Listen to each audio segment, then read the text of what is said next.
Hello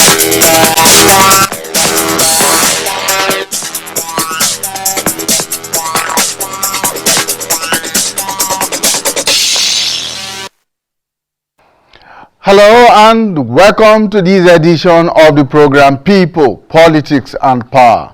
I am Imoni Amarere. The Nigerian Constitution in Chapter 2, under the Fundamental Objectives and Directive Principles of State Policy, provides that, and I quote, "It shall be the duty and responsibility of all organs of government and of all authorities and persons exercising legislative, executive, or judicial powers to conform to, observe, and apply the provisions of this chapter to this Constitution." And in Section 14, subsection 2b, it states that the security and welfare of the people shall be the primary purpose of government. The 2023 general election cycle, as controversial as it seems, has produced a new set of leaders at different levels, both in the executive branch and in the legislative arms of government. The elected persons have this passing week been issued with certificates of returns to validate their victories at the elections and prepare them for the huge tasks ahead. Some of them, particularly in the executive arm, have been re-elected for second and last terms in office, while some others are going to be having a first taste of what it is like to govern a country or a state. The elections were fiercely fought in the belief and hope that each party would bring to the table something genuinely new that would make a difference in the lives of the people. However, political watchers say the last elections, like the ones before it, were not contested on the basis of any ideological or programmatic standpoints.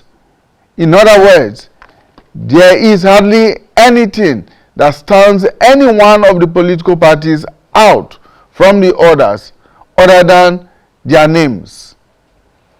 Even where they espouse any manifestos, they are sooner than later jettisoned by their elected representatives in preference for their personal agenda.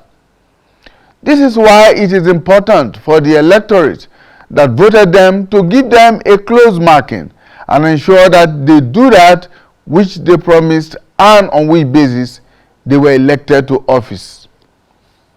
We shall kickstart that process by helping to set out some agenda for the new executives. What are those key issues that the incoming executives must focus on to improve the standard of living of the people? How can Nigeria be weaned away from the unenviable status of the poverty capital of the world? What can and should be done to get the nation's economy running again? And how can the educational system be brought back on track? A very key element of national stability is its security. For a country that has been under the yoke of insecurity for almost 15 years now, what can be done to restore peace and the people's faith in themselves and trust in each other? How can the land be healed? These are the issues we'll be looking at on the program today. And of course, I'm joined in the studio to discuss all of these issues and more by Professor Jideofor Adibe. Professor Adibe is a political scientist. Thank you so much for joining us, Prof. Thank you very much. We're also going to be joined via Zoom by Michael Bush, who is a political analyst. As soon as he's ready, he'll be joining us. But for now, let's take a breather. Let's take a short break. Well, thank you so much for staying with us. Very much with me in the studio is Professor Jideofor Adibe, who is a political scientist. Thank you so much, Prof. Thank you very much, Moni. Right. It's nice to see you again after a while. Yeah. Great. Nice to know that you survived the political storm. We did, indeed. So, Prof, now we have seen the elections. Those who won, who were declared winners, have now been presented with their certificates of return. Some of them are re-elected, others are going to be new kids on the block. Yeah. All said and done, these people are charged with having to steer the ship of state for Nigeria. So first, what are your expectations? Well, the first thing is that I'm happy you corrected yourself when you said those who are elected, and then you quickly corrected yourself to those who were declared elected, because we have not seen the last part of it. Historically, these are always contested, and most of them will end up in Supreme Court. And yes, so it's still, for now, legally they are still we call them the elected ones, President-elect, House of Rep-elect, until the courts say otherwise. So it depends again where we're looking at. Are we looking at the legislative branch, or are we looking at the executive branch? They have different challenges. Yes. At the executive level, I think the job is cut short. What the election has revealed is that there are deep fissures, sharp divisions, that in fact there are few Nigerians in this geographic expression we call Nigeria, and that the nation building process that was stalled needs to be restarted. And it's not going to, I mean, whoever emerges the president, or if whether it were the courts affirm that Bola Tinubu was duly elected, or whether someone else, there's a huge challenge.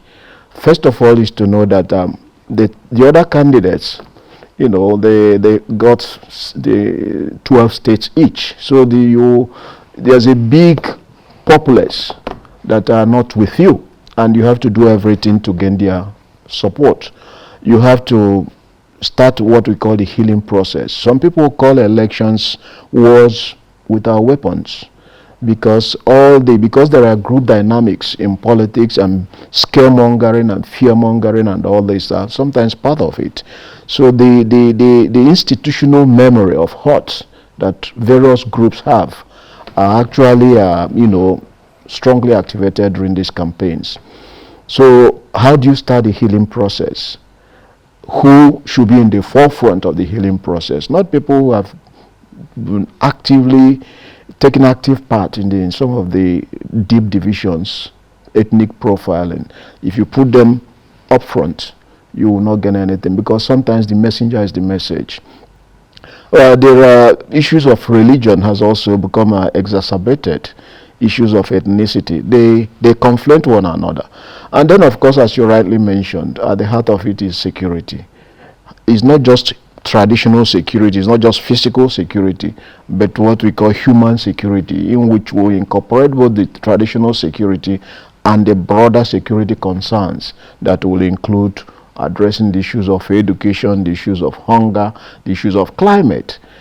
So, but there are low-hanging fruits that we expect, especially from the executive branch. To start with the low-hanging fruits.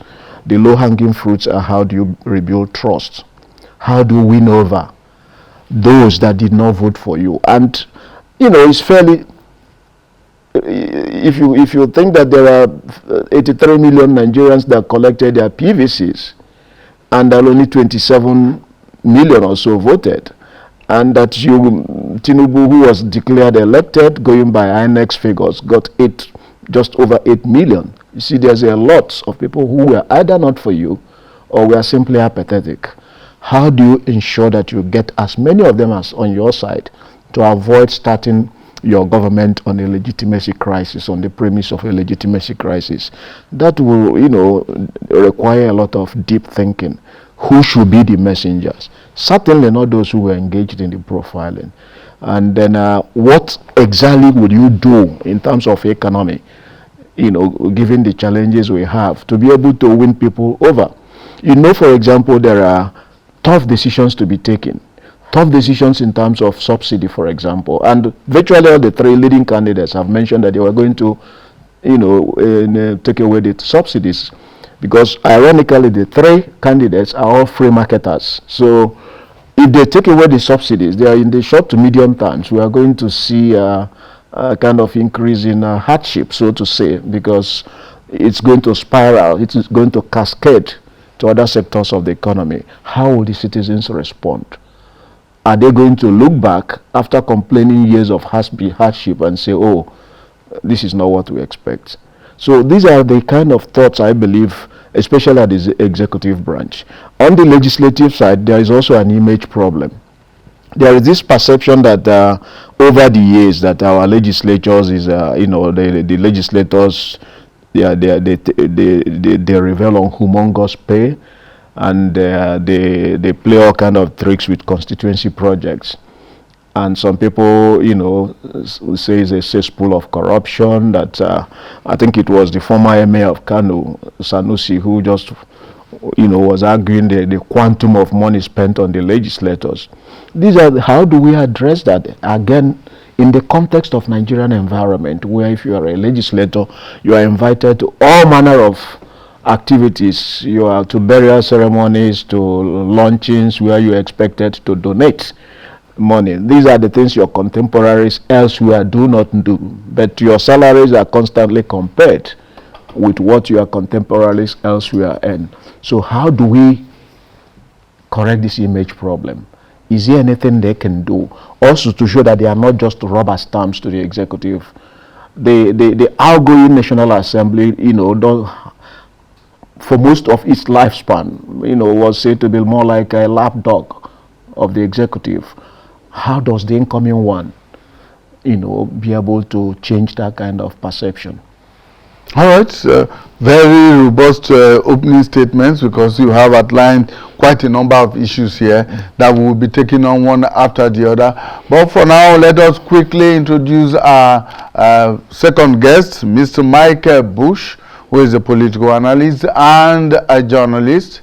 He's joining us, I understand, from Calabar, the Cross River State capital. Mr. Bush? Hello, Mr. Bush. Are you with us? Well, it appears that Mr. Bush is not getting our audio clearly from here. We'll try again and again. But let me come back to you, Prof, and to begin with the first issue you mentioned, which is rebuilding trust. The trust deficit in Nigeria of today is so huge. Some people will say that it will take more than trying to rebuild that trust, whether on the basis of religious or ethnic, or in fact social strata mistrust. That it would take a lot to do that. Now, so if you had the opportunity at this point in time to advise the various levels of government, particularly state and federal, what would you be telling them as to how to begin the process of rebuilding trust amongst the people, even at community levels? Okay, let me start with the executive, and let me start with the president-elect, Bola Tinubu. There were some, members on the Presidential Campaign Council in his own with official titles, characters like Fani Kayode and Bayo Onanuga, who openly were doing profiling, ethnic profiling.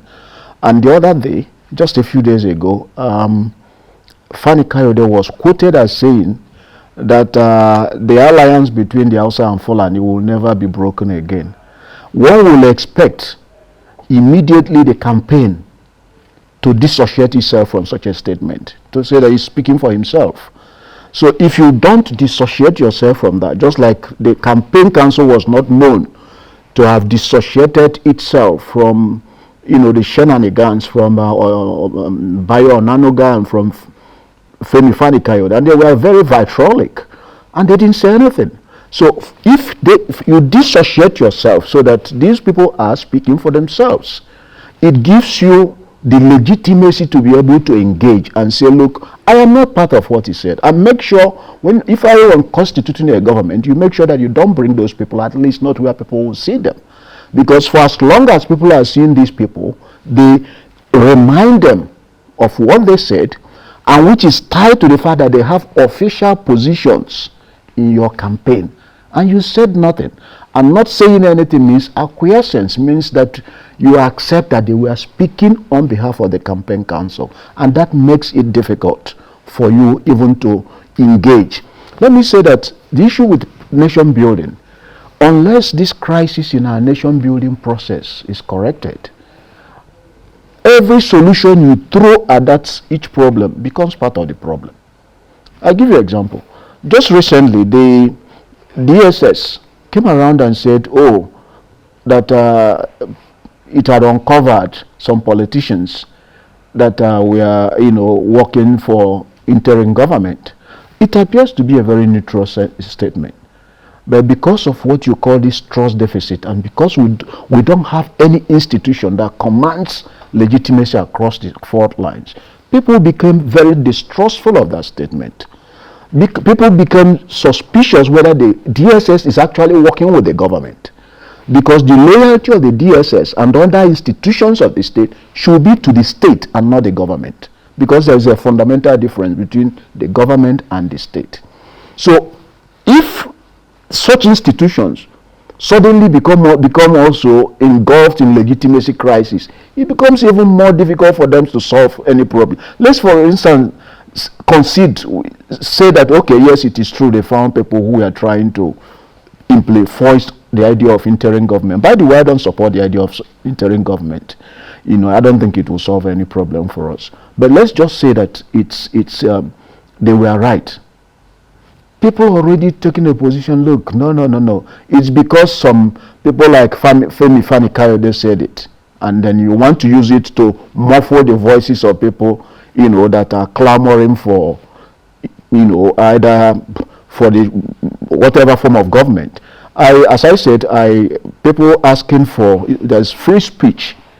And for as long as you have not taken arms or done it in a violent manner, you can suggest free interim government. After all, highly respected Afe Babalola, SAN, was the first, to my knowledge, to suggest kind of an interim government before the election. So people can express their own ideas, and because of the contested nature of the outcome of the election, so now people are thinking, okay, maybe DSS is coming into the fray as a way of a sort of prior restraint to muffle the voices of those who are challenging the outcome, and probably using it as a veneer at a point to move on certain individuals and say that they are going to, work on the idea of interim government. So that's what I'm saying, that we have to be extremely mindful, because the legitimacy, there's no institution now that commands legitimacy across the fault lines. So whatever you have to say as an institution, you have to be extremely careful. Even you have won an election, or you were declared as elected, there are certain things we expect them to do at this stage, which is to be able to restrain those that were really merely seeking attention and relevance. Restrain their utterances. It makes it easier for you to even try to win people, because what you are going to do is to win their hearts and minds. You are not going to intimidate anybody. People survived Abacha. So you're not going to intimidate people. People is in the era of social media. They will give you whatever you give them. So I think that's one of the first things I would do. So does it matter whether or not the institution, in this case, for instance, the DSS, saying that, look, it has very concrete evidence, there have been meetings held, and all of that, to say, look, and discussions have been held as to which options should be embarked upon. DSS, we know, is a secret agency. We expect them, if assuming they had such information, then we expect what the people will say is that, look, they make an announcement, we have arrested the money and others because they held a meeting, and you were able to confess that you are planning that, not because we want to use it to muffle your voice if you're calling for interim government. That would be your perspective if you're doing it peacefully. There's nothing wrong in it. I don't believe in it. I don't believe in military government. The worst military government, civilian government, I believe, is far better than any military, authoritarian, or interim government. But if it is your belief, if it is your perspective that we need an interim government, it is free speech, provided you are not doing it in a violent manner. And the DSS, as an institution of the state, not government, owes its allegiance to the state, not to any government. You shouldn't do anything that will bring you into that kind of legitimacy crisis. If you suspect, we expect that you, in making that announcement, you're giving us names of people who held that meeting and that you had interrogated them, and A, B, C, D accepted that they did that. And then tell us where they broke the law. Because I'm not sure, I'm not a lawyer, but I'm not sure that if you're having a meeting because I want to push the idea of an interim government, which I don't think our constitution recognizes anyway, I don't think anybody has broken any law if you are trying to push for it.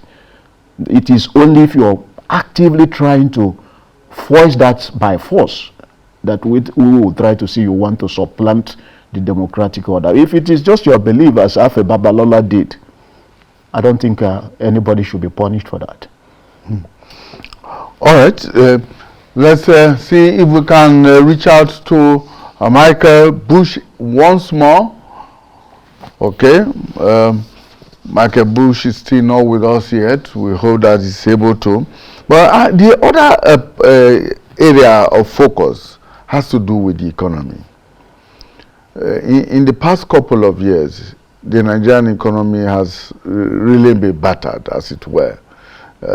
Worse is when the currency redesign came on board, and many businesses have suffered, particularly smaller businesses that on which very many Nigerians run on and survive on.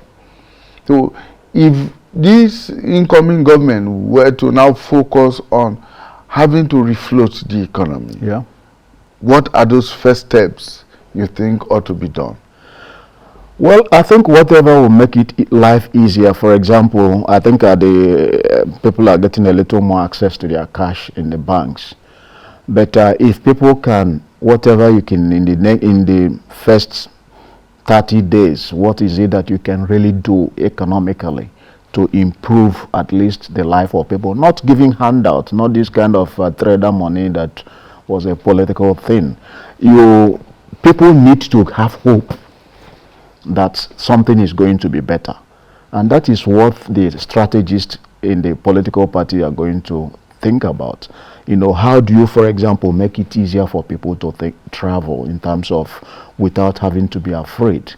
If you can, and suddenly people see a lot more police people on the road, and people feel a little more safe, I think if they can do that within the first 1 month, because I think all the major candidates, they promised to recruit more police people. And if you can do this, and it leads to, a certain perception, belief that people are more secure, that is a big step, because insecurity is a very huge problem, especially in parts of the countries like the southeast, the northwest, the northeast. If you can do that, for me, then other things will follow. I think they've also promised issues of power generation. But those ones will be in the medium term before we can start seeing them whether they work or not. But the immediate one, in my own opinion, will be tackle the issue of security and find a way to bring people who are living in this multidimensional poverty. Is there anything we can do in terms of training? so that by the time in the first 100 days we can say we have been able to reduce the number of people extremely poor or multidimensional poor from this figure to this. If we can be able to do this and put security, improve security, I think the government will start to gain the trust of quite a number of people, because in the final analysis, stomach infrastructure works. We're talking about multidimensional poverty and extreme poverty. These are two terms that have become very prominent in our economic lexicon of late. Now, for us to be able to tackle that and for instance, as you say, move from one end to say this end or that medium end, and say within 100 days, and say this is how far we have gone. What are those things, those ingredients that you think should be on ground for that to happen? If, for example, let's say what you can do now in the Southeast, we know that for quite a long time now there's this sit at home. And suddenly you're able to move security and people and say there's nothing like a sit at home on Mondays anymore. And people can see that it doesn't work. It will lead to more people facing their businesses, an extra day for people to go about looking for their livelihood. The same way, if you can improve, put more people, you have within the first 30 days employed more policemen, and people are able to return to their farm. The hurrah effect alone of people going back to the farm and feeling that luckily this is rainy season, that they are now farming, that maybe in the next couple of months something is going to happen. They are going to get, do some harvesting. That in itself will be salutary to development.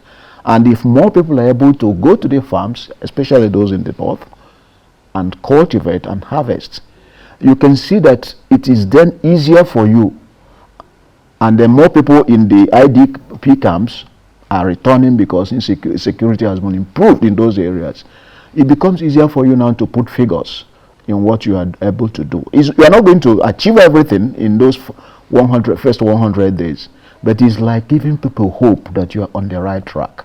So first you unite the country, provide security, by putting more policemen on the ground, and then making sure that all those people who go to their farms in the Southeast, the idea of sit at home on Mondays, that it becomes an aberration. I think once you are able to achieve that, you will be able to win the minds and hearts of quite a number of people. We have so far concentrated so much attention on the government at the central, that's at the federal level. But there's governance at both state and local governments. And the state governments are the ones that were newly elected or re-elected to offices. Let's take some time to look at what to expect or what should be done at the state level. At the state executives. First, my own suggestion is at the state level, I listened to the governor of Abia, governor-elect of Abia, Alex Oti, Oti, and then it seemed he was engaging a kind of argument with his predecessor about level of indebtedness, about whether people were being paid or not. I don't think it's a good way to start, in my own opinion. We saw it from when Ihedioha was there. He focused so much on Imo State. In Imo State, on Okorocha. We saw it in Adeleke, focusing so much on his predecessor. I mean, just when you are elected, you have to bear in mind that the majority of people did not vote for you, and that you need low-hanging fruits, not to attack your predecessor, not to believe you're on a vengeance, on vendetta. And I think I actually, the time of Ihedioha, I actually wrote an article saying a bad way to start. And I believe Adeleke did the same thing. And if what Oti was reported to have said about workers not being paid and all this, and Governor Ibazo disputing that if what he said was the right thing, was actually, if he was not wrongly quoted, I would think I'll suggest that he focuses on his own agenda. He should, I'm sure he must have a program that he expects to accomplish within his first 100 days. Within the first 100 days, in Abia State, for example, the state has been extremely unlucky with their governors. Aba, for example, has been a slum since the time of after Mbakwe. And the same thing with various state governors. You know, those that are performing, that have been elected, like Sanwo-Olu in Lagos. He knows he has a big work now in terms of trying to unify people in Lagos. The politics of Lagos since 1999 has been the politics of a machine politics. It seems that each election cycle you have the Tinubu machine, which would then engage in kind of ethnic profiling to make sure that the Igbos that are supposed to are believed to have a huge population there, they do not influence the outcome of the election. So each time from 2003, for example, you see Funsho Williams was say because he was married to an Igbo, he was an Igbo. But it's not that narrative, it's just a way scaremongering to be able to, so that you know, the particular electoral outcome will be achieved. We have to look at, I mean, Samuel has to think more now in terms of reconciling and assuring people that that type of machine politics will not work, because it's very ominous. If you continue to do that, the signal they have sent is actually that, and to all investors, that your investment outside your ethnic enclave is not safe. And you are talking to the likes of Dangote, Allen Onyema, Jim Ovia, Elumelu, and the rest of them. And they also sending a signal to the indigents in Abuja, where all of us now come, you know, and that there's a Lagos template that works A, B, C, D, and they are looking at it. So Sanwo-Olu, you know, people see him as a nice guy, a nice fellow. So he has now this time to be his own person and think of a way of bringing Lagosians together. I think every state has its own unique challenge, and we want to believe that every state governor, you know, coming will at least have something tangible that they need to accomplish within the first 100 days, not to go after your predecessor. Whether Buhari also made the same mistake. He spent an incredible amount of time talking about Goodluck Jonathan and what he did wrong, instead of what he himself is going to accomplish. And I think that should be a lesson, a fundamental lesson to all the people, state governors coming. Let me also say that at the state level, the governors tend to be emperors, and most of what we call democracy, liberal democracy, only operates at this federal level. So how do we ensure that, for example, that what we have, the kind of engagement we have at the federal level, also operates at the state level? If you go to the state level, we saw it in Kaduna, for example. If you quarrel with the governor, they send a bulldozer and pull down your any property you have, and nothing happens. Just as it happened in Edo State. Yes, that's what I'm trying to say. But the president dare not. Every eye is on the president, and we seem to forget that the governors actually, you know, what we criticize the central government, the governors actually do far worse than them. So how then do we start at this level to hold the governors more to account? All right, we'll take a short break. We'll be back, and hopefully we hope that we'll be able to link up with Michael Bush once more. Stay with us. Here is a new and refreshing offer for our esteemed audience across the globe. The new AIT Cloud TV is an online streaming service that offers you attractive opportunities to view our rich, exciting, and entertaining programs anytime, anywhere. AIT Cloud TV is available on the web on www.ait.app, Apple TV, Amazon Fire TV, Roku, and Android TV. You can also download the mobile app from the Google Play Store or the Apple App Store. Simply connect to the internet, download the app, register, and watch live or catch up on unlimited hours of exciting shows. AIT Cloud TV. TV on the go. All right, thank you so much for staying with us, people. Politics and power, and we are looking at an agenda or agendum for the newly elected executives and legislators in Nigeria. Now, two quick issues before we look at the legislative arm of government. Two quick issues about revenue generation and, of course, foreign policy. Yeah. Let's take revenue generation first and foremost. Yeah. The whole issue of revenue generation and distribution has been a major problem in the Nigerian federal system from time. A situation where all the revenue, collectible revenue, goes into the federal purse, from which it is then disbursed to the various states. Yeah. Now, if we are to move away from that kind of paradigm, it will require some legislative activity. It does, yeah. Yes.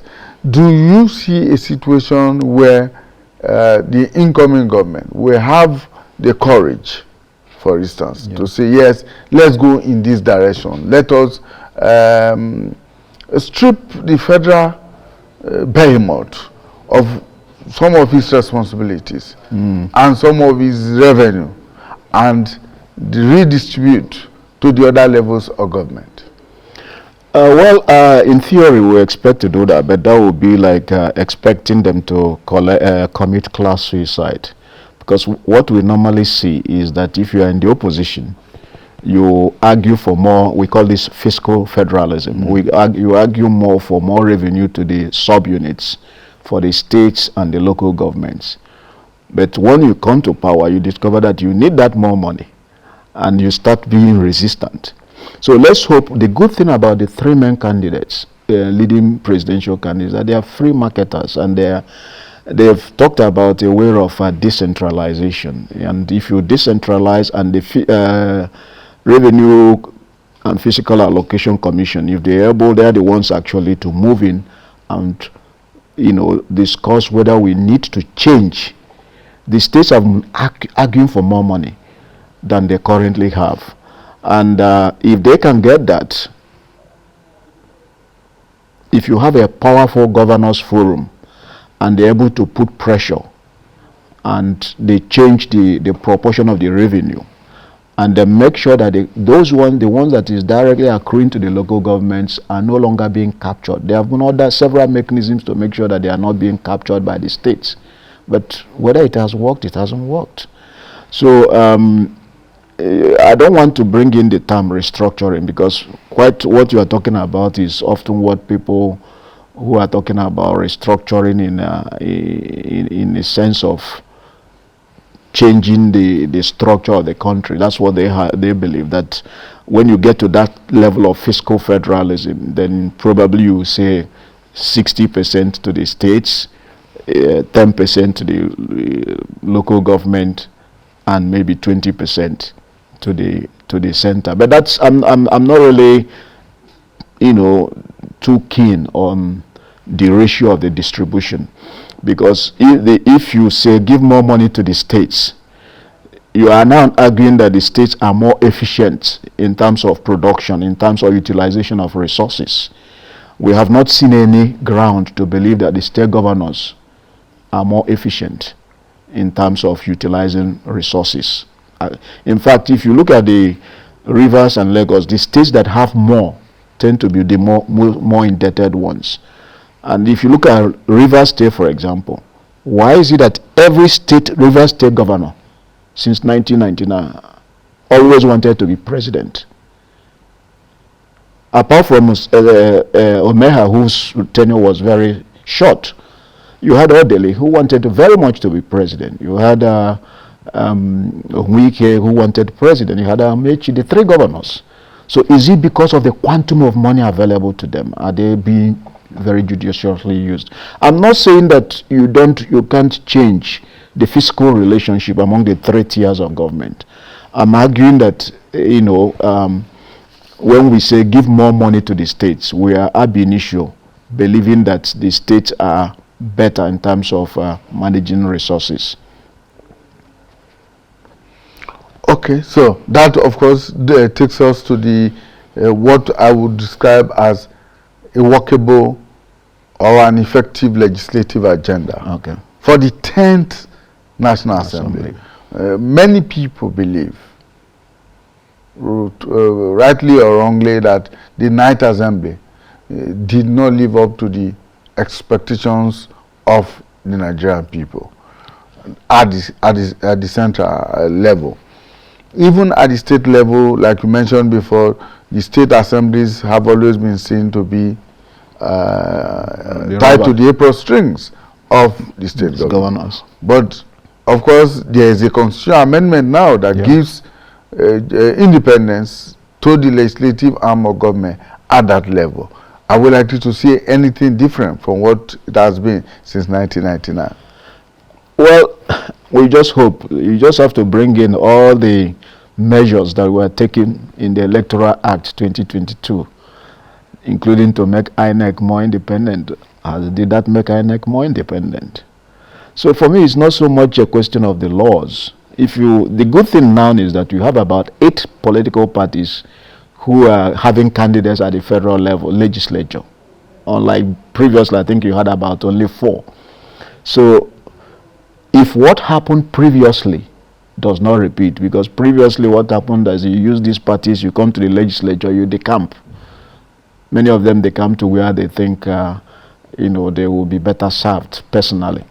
But the more people we have we have 8 parties being represented. If they stay put in their parties, especially with the new fervor brought by the labor movement, and they're able to hold the legislature to account. Tinubu, the president-elect, at least for now, until the courts say otherwise, if they have to say otherwise, has said he's not interested. He does not have any candidate, for example, on who becomes the president or the Senate or speaker. That for me is a good thing. But it means that the members of the legislature can select their own personnel. And if they have that independence of selecting who will be their first among equals, then we are looking at that kind of autonomy in relation to the executive, being able to hold the executive branch to account.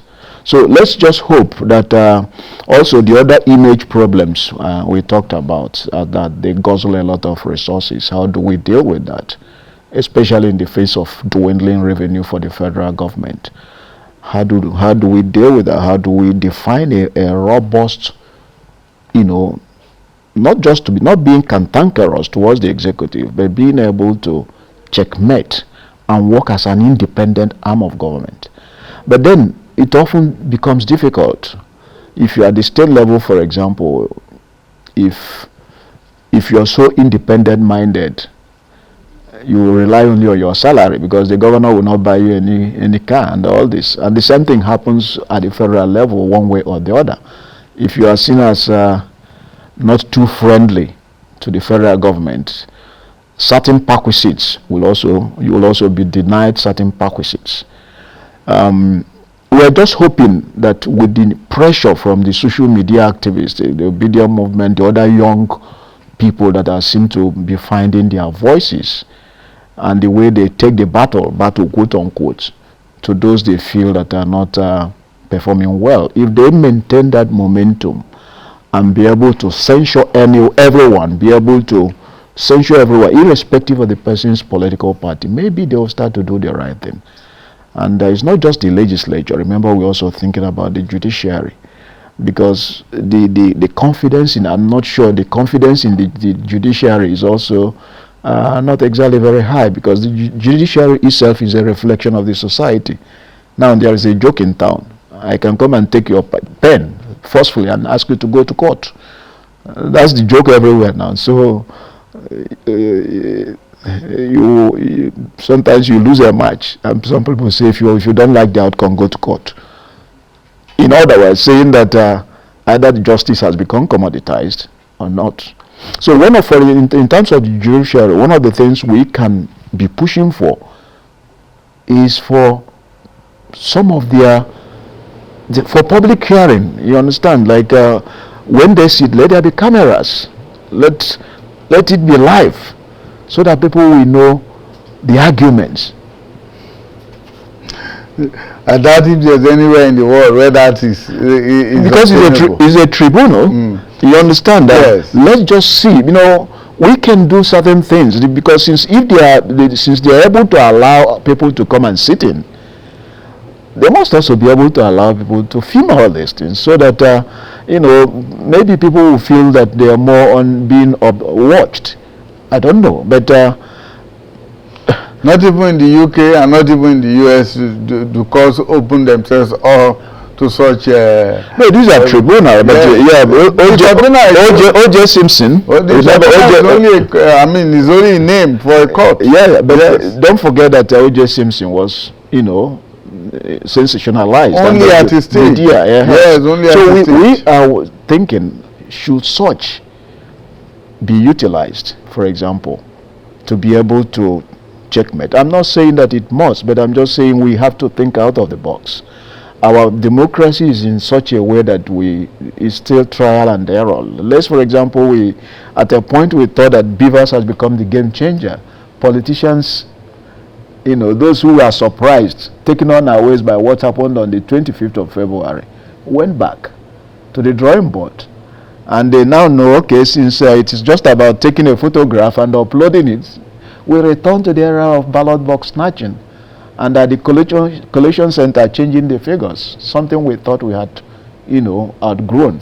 So, remember it was Professor Humphrey Mose who came with option A4, and people ridiculed it. So we may now start thinking of things, not whether it is practiced abroad or not, but whether it coheres or in consonance with our environmental variables. So that in the end we will have our unique form of democracy.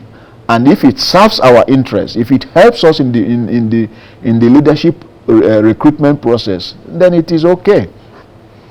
All right. Let's pay some attention now to foreign policy. Okay.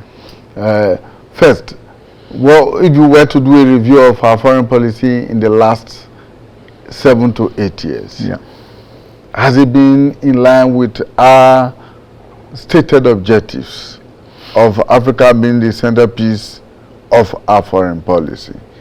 And flowing from that, what do we project to be the next step or the next levels of our foreign policy in a more diversified world order today? Well, the first thing to know is that your foreign policy will flow from your domestic environment. The extent of the cohesion of the elites will inform the dynamism of your own foreign policy. Sometime during the time of Jonathan, they came up with this idea that Africa will no longer be the centerpiece of Nigeria's foreign policy. That going forward, Nigeria's foreign policy will be driven by what the country stands to gain from the engagement rather than Big Brother. I was one of the people who criticized that position. And the argument was that the people we helped, quote unquote, helped in the past, we are not showing appreciation. So I had problems with that because I felt they were mistaking mercantilism with foreign policy. Foreign policy, your goodwill, the respect you command in the international arena is not dependent upon your past benevolence, but on the aggregate of the leverages you can bring on the table at a material point in time. So what leverages can you bring? So that's one thing. I think Africa will remain without losing sight of what is happening in the entire environment. Our strategic importance to the world is to the extent to which we are a major player in Africa. So that is one way we can, to that extent we cannot run away from the fact that Africa will continue to be the centerpiece of our foreign policy. But being the centerpiece of our foreign policy will not mean that there are not situations where we will have the will to disagree with other African countries.